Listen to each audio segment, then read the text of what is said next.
Around. Oh, perfect. Okay. So, hi everyone. I'm Cassie and this is Debbie. Hi, I'm Debbie, and I just wanted to wish everybody a happy Mother's Day, all the women out there. Yes. Okay. Well, on that note, we have one audience member here in person. We're from 21st Century Escrow in the Upland office. As you guys know, we're across the board. There's many offices that we have within the company, or escrows that we have within the company. So, we don't compete against each other, but you're free to use whoever. You're free to use whoever you want, but we're available regardless, just for any questions you have or anything that you want to spin off of us. We are always here and our door is always open and we're ready for anybody to come and ask questions. Okay. And you can always email or call or text us as well. So this is our first time doing it on the company-wide Zoom virtual office class, or the virtual office, or the Agent Resource Center. So we are just going to just spin some things off of you, or just send some things out to you guys so you are aware about prelims and the importance of. But for a class that we are going to have later on down the road, after talking with Neil today, we'll actually have something where you can have a guide and you can follow along in a prelim. That's a little bit of a deeper dive where you can look at the prelim as we go through it to see things that may be concerns, or that would be on a prelim that would be questionable, that we would need to take care of before you can close escrow. But this time it's just going to be real general on the importance of prelims and why we need them. And Neil, I have your face is really big on the screen. So what are you doing? You're laughing. Are you laughing at us, or are you on your Needs phone? to mute. That's why. Might look around. A few other need to mute, and also Cassie, you need to move over so we can see you. You're not in the camera. I'm in my screen. I don't know why. So where am I going? Okay, let me scoot up. All I see is Debbie. Hold on, we're going forward. We're at the bar in our kitchen. I mean, or we're not at the bar. At the bar? Well, where is that? We're at. How come I'm not invited? You come one, come all, right? Okay, so can you all see I see me? is I can't see you. No, you've got to move over. I see both of us, but Neil, can you see us? Yeah, I see both of you very clearly. Maybe it's me. Right. Thank you. Neil, you're muted. You're talking, but you're muted. So I don't know if you're talking to me or not. I can see you guys perfectly well. You're very centered in the screen. Thank you very much. Thank you, Jackie. Maybe too much coffee this morning. Or at the bar. Okay. So the really big importance about prelims too, just to have a note, is that agents, when they're listing a property, need to really think about doing a listing prelim, because it gives us all the information right away before they open escrow, so we can help them with whatever they need off that prelim, which we're going to discuss here today. And number two, the importance is when we want to get the packages out right away for you in 1 to 2 days, the prelims take 5 to 8 days with title. So it makes it really hard for us to get that package out right away for them. So those are my 2 notes that I wanted to throw out there. Yeah. So let's just say this property nothing's been done on it. It hasn't sold in 50 years. So if it's a brand new situation where you just open escrow and we need to order a brand new prelim, then it's going to take a little bit more time because title has to investigate the whole chain. I mean, they have to go through everything and do a chain of title. So when you do a listing prelim, it's the same thing, but it gives you everything up front so you can be prepared.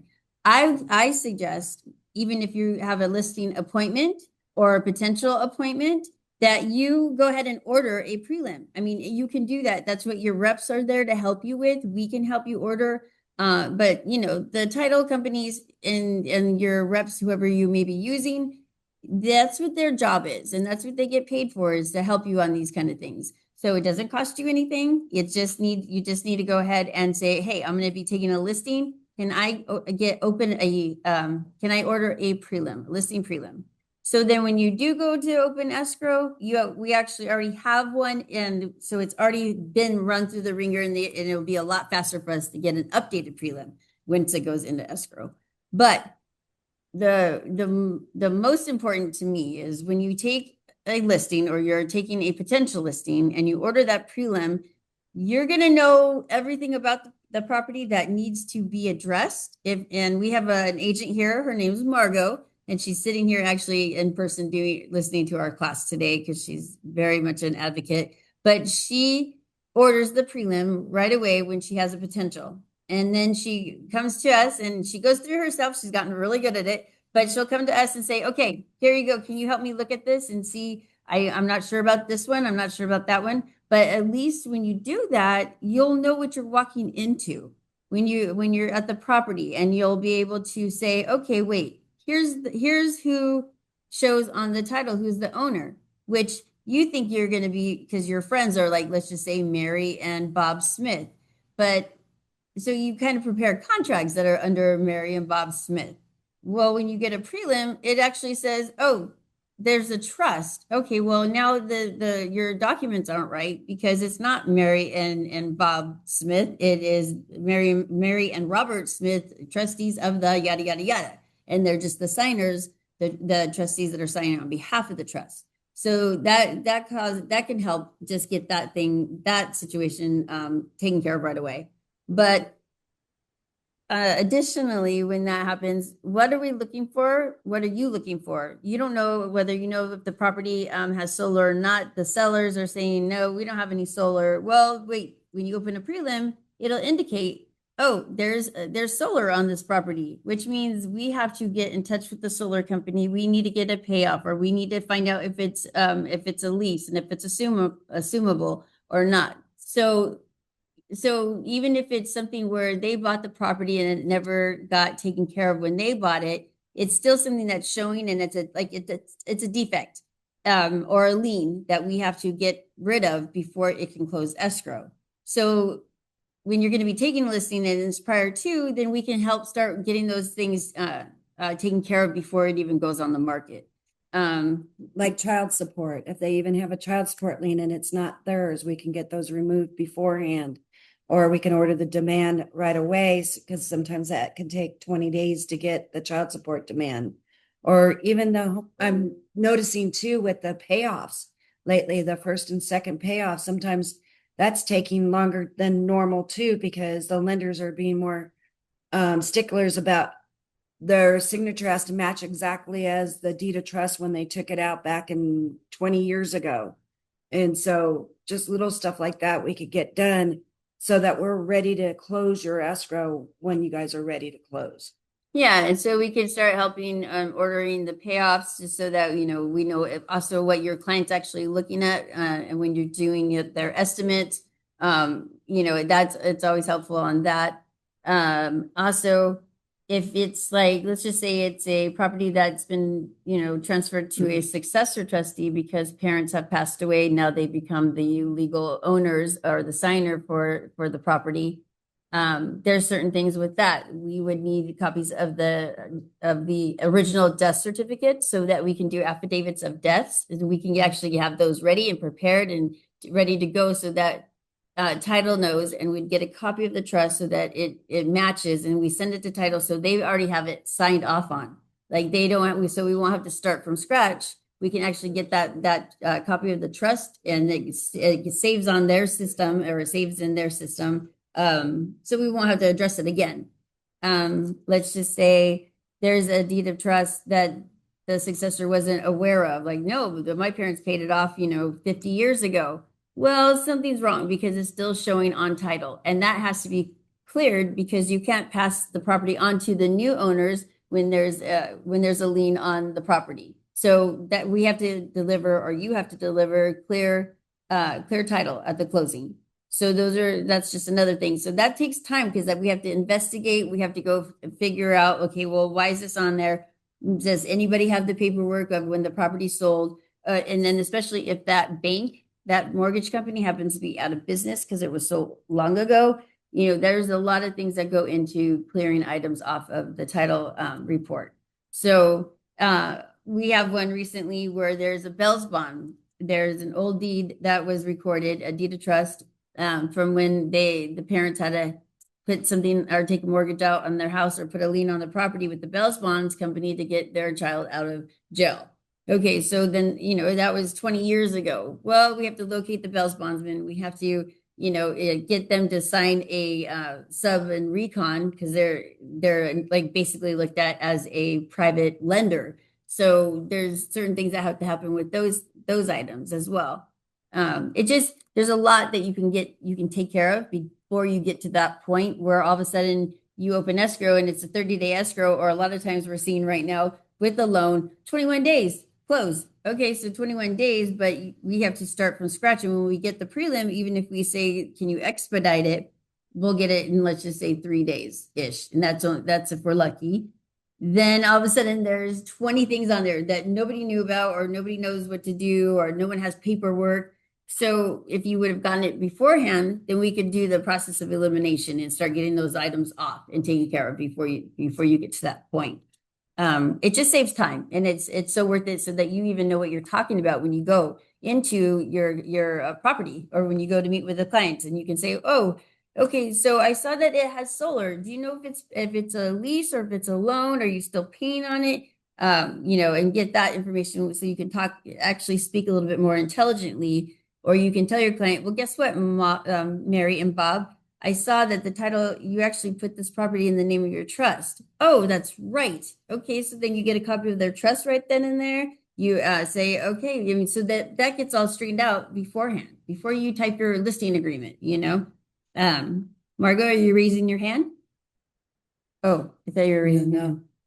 And then also, like in a trust, like she was saying, if the parents have passed away and the siblings are the successor trustees, now you're gonna know how to write up your contract of who is your seller when the contracts come out, instead of not them writing up correctly when they're making their offers, when people are making offers to you. So we just had one, believe it or not, and it was like we were talking to basically a wall when it was we got an offer to open the escrow.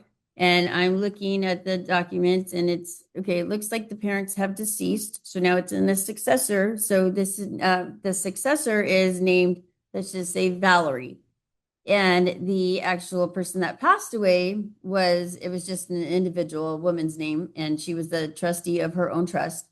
Her name was Martha.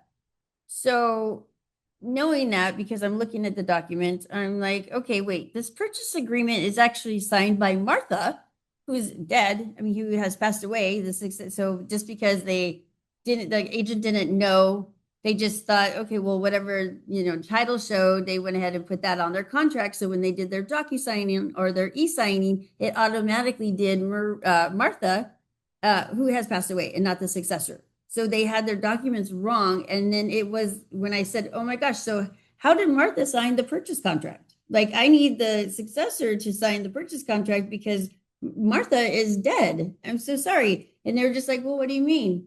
So then having to explain that out, but it's just those things, like, you might not know what to do or how to write it up, or, even if there is the parents have passed away, for instance, and it becomes a successor situation. Well, we have to look at the trust. Yes. Because it could be multiple successor trustees. Or there's an order, like, okay, well, first successor trustee number 1 is going to be, Bobby. Okay, but so if Bobby's not around, then it goes to the second successor. And let's just say, Maria. So then it goes in line, or it states in the trust that all are co-successor trustees. Now that could be 6 different signers then. It just depends. So it's really important for you to see what's going on with the prelim and who has to help. Call us anytime and we'll help you, walk you through it to making sure you get the right person that you need to put on the contracts and on their listing agreements. Yeah. And another example of a situation that happened maybe within the last 2 months is there is a gentleman that passed away, and is in the name of his trust. Well, defaulted to a successor trustee, and that successor trustee says, I don't want anything to do with the trust. I mean, I want to, resign from the trust. Well, so then now does it go to probate? How does that work? Because now the signer on behalf of the trust has passed and the successor has denied wanting to do anything with it. So they resign from the trust. So now there's no owner. So it goes to probate, essentially.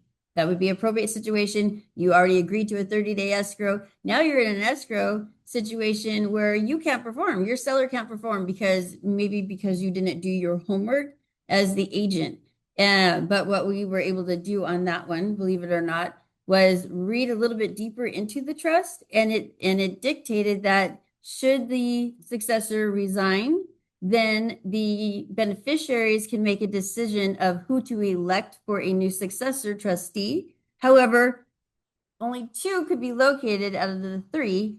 And that was like, it was like chasing our tails because they moved to Hawaii. Someone says that they had died and then et cetera. And it was just a mess, but we were able to locate that that third beneficiary. So all 3 assigned a new successor trustee, and we were able to go get it done or push through. But those are things like that you're in a deal and you have to extend, or that your seller can't perform because it's where the documents weren't done correctly, or it wasn't already like, okay, that's approved, title accepted, we're good, they're good. So yeah, at 30 days, like no problem. And also on the prelim, it'll show water stock, and water stock sometimes will show up on your prelim and you won't know that they have water stock on the property. And so that's another thing that will really help you when you're talking to your clients, to knowing if they have water stock or not.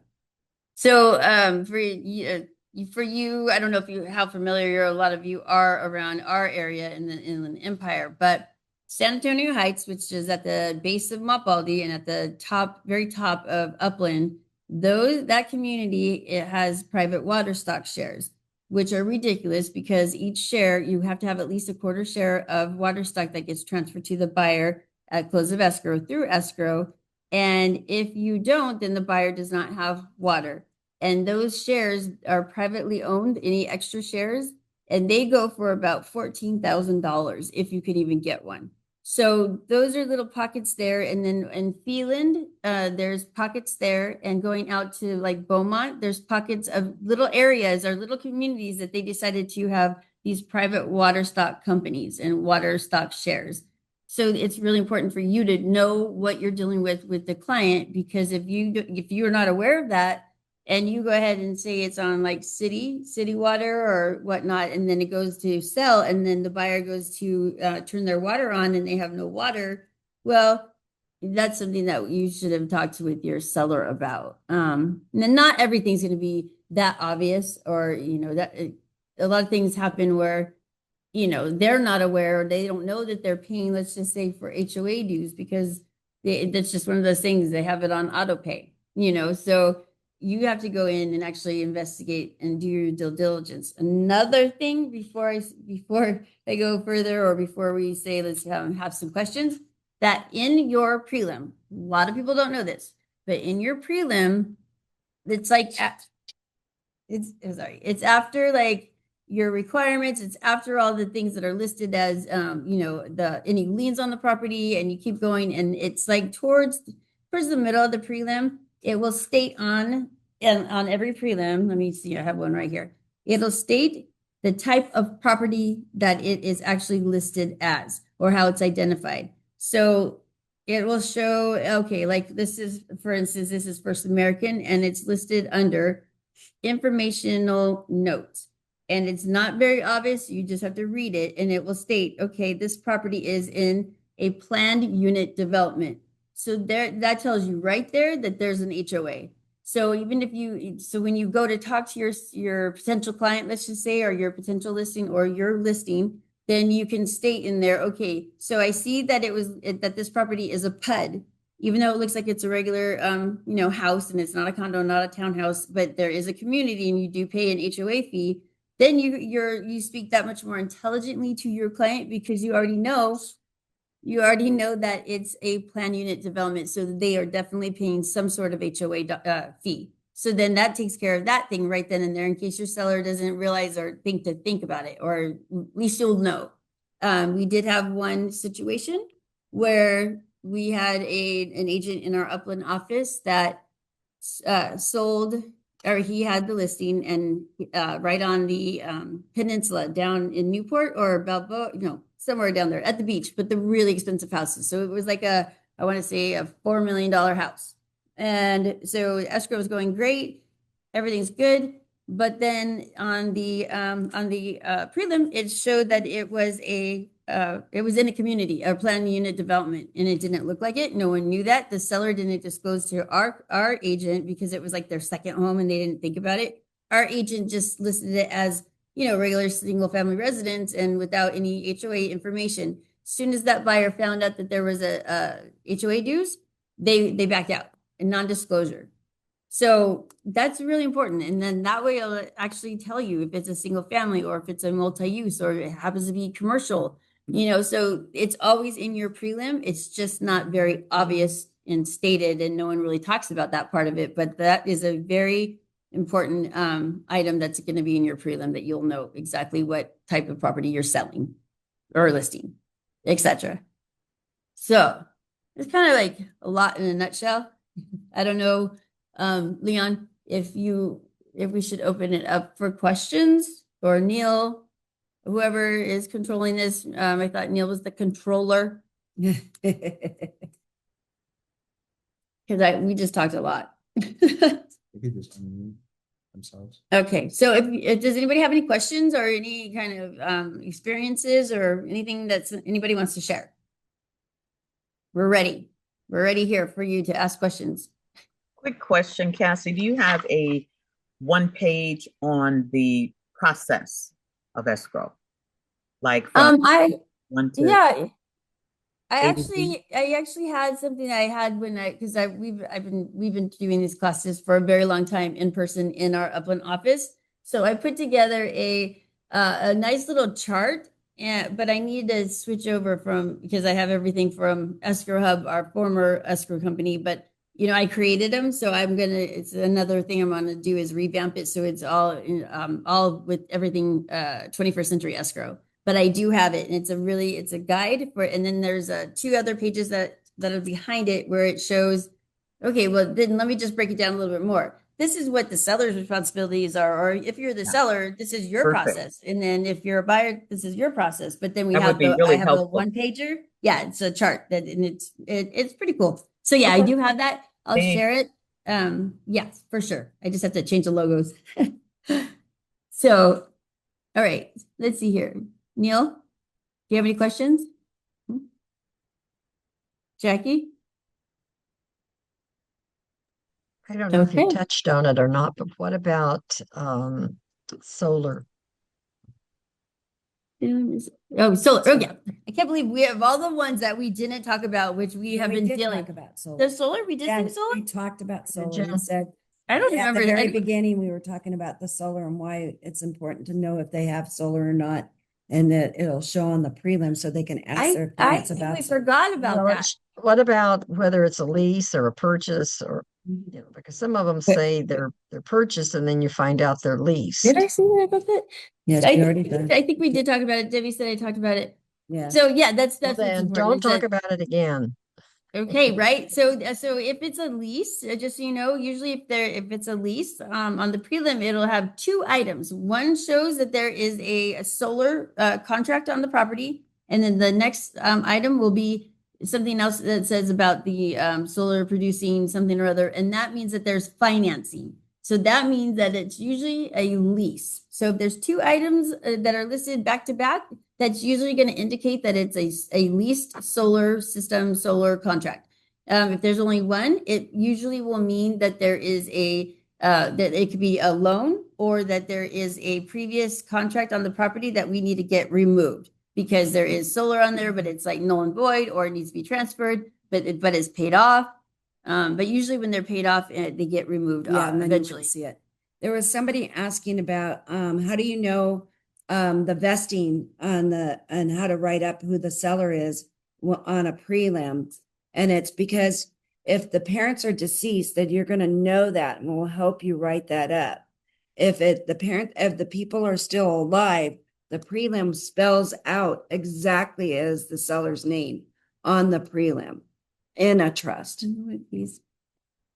I had to put my glasses on. Uh-huh. I'm trying to read Sorry. over there. Yeah. So, like on page 2 of the prelim, usually the second page, it will state in there, okay, title to said estate or interest as of the date herein is, and then it will show like this one was Robert P. Johnson and Leslie, co-trustees of the yada yada, and these people actually they got divorced, and so we had to get the wife to come in and remove herself and do it. So it was a whole debacle, but it will show usually on page 2 of every prelim who your seller is.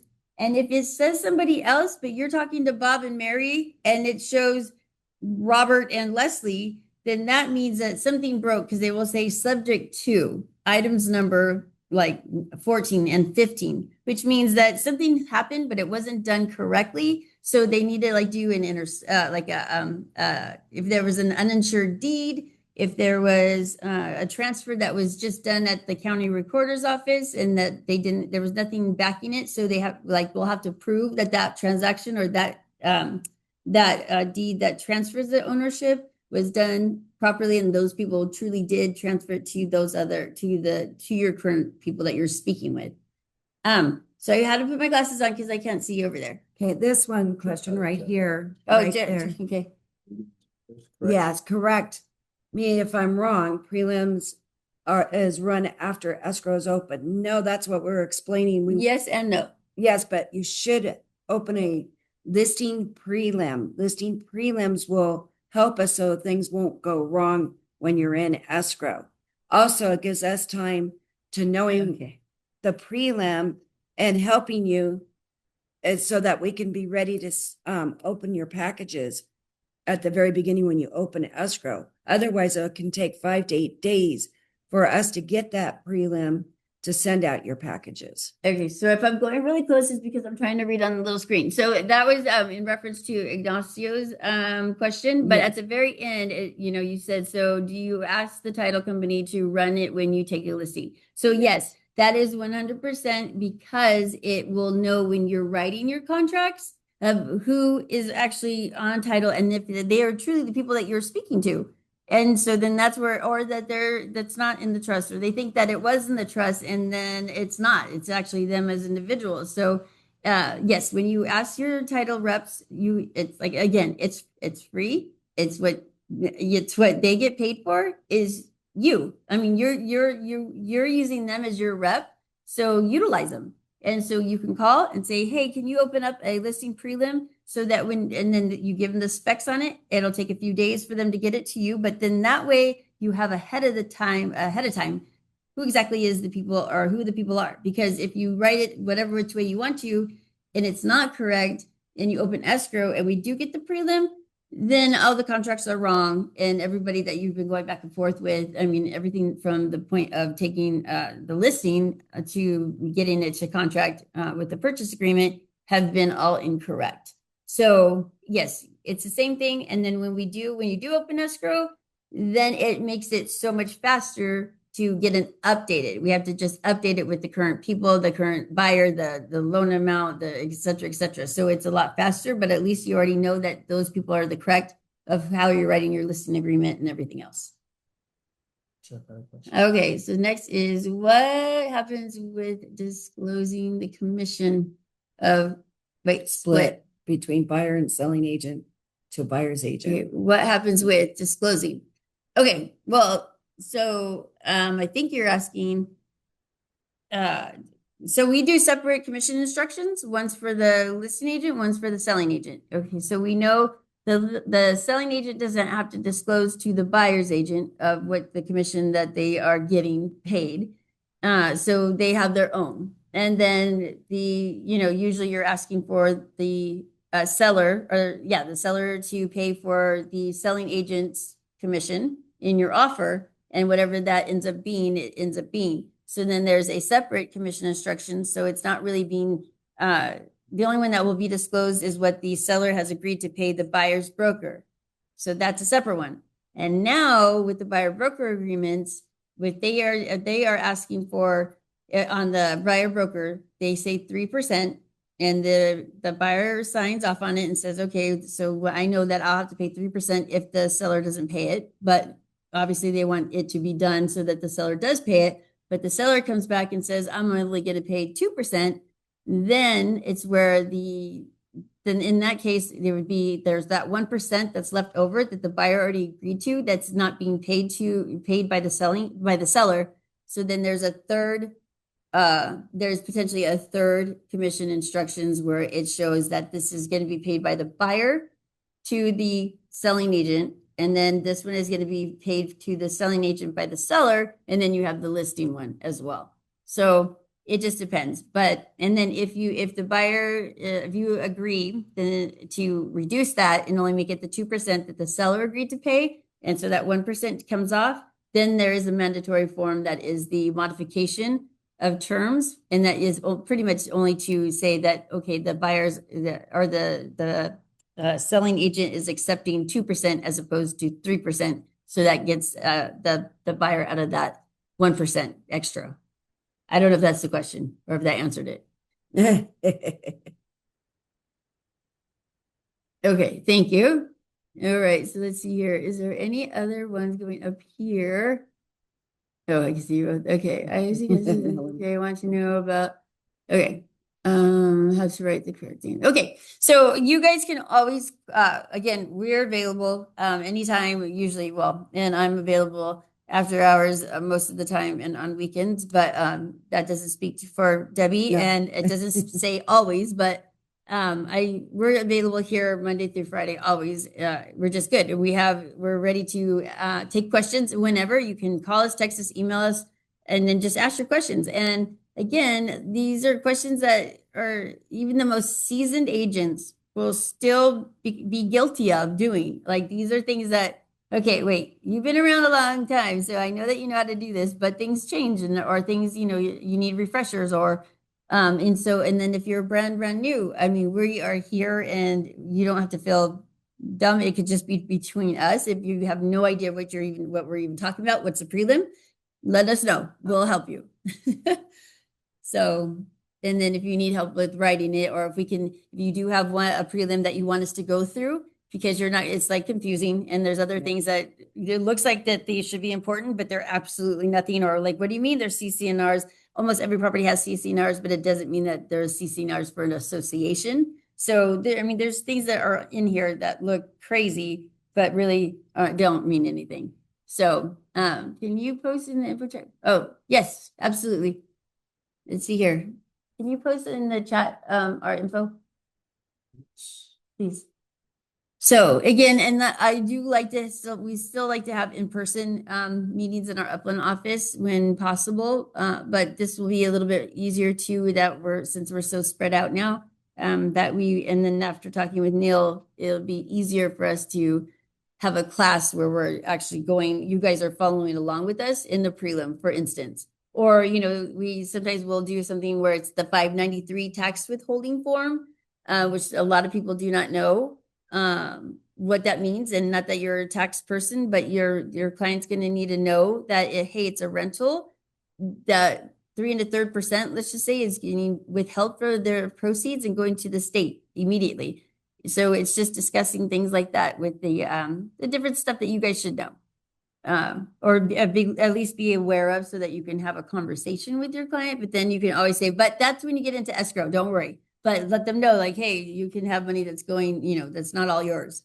So, and then we do have a deep dive into trust and, different examples of certain trusts. And then I know where everybody wants to know is where's my money at closing. And so I created this like pie diagram, which shows, okay, the circle of what happens after close of escrow. Where's the money? So it kind of goes into if it's a loan or how it works or how the money gets to title, et cetera, et cetera. Yeah. So, I mean, there's just different classes, but now we can get this a little bit more dialed for next time. And maybe, I don't know how Neil, Jackie, I'm not sure exactly who this goes out to, or if the agents just know to go on board or go onto the virtual agent resource center, or if it's promoted, I'm not sure. But if we do happen to have a class that I really want you guys to all be involved in, we'll let you know. Or something. Sorry, Debbie? We'll have Go. Leon, we'll have Leon notify you and let you know also too.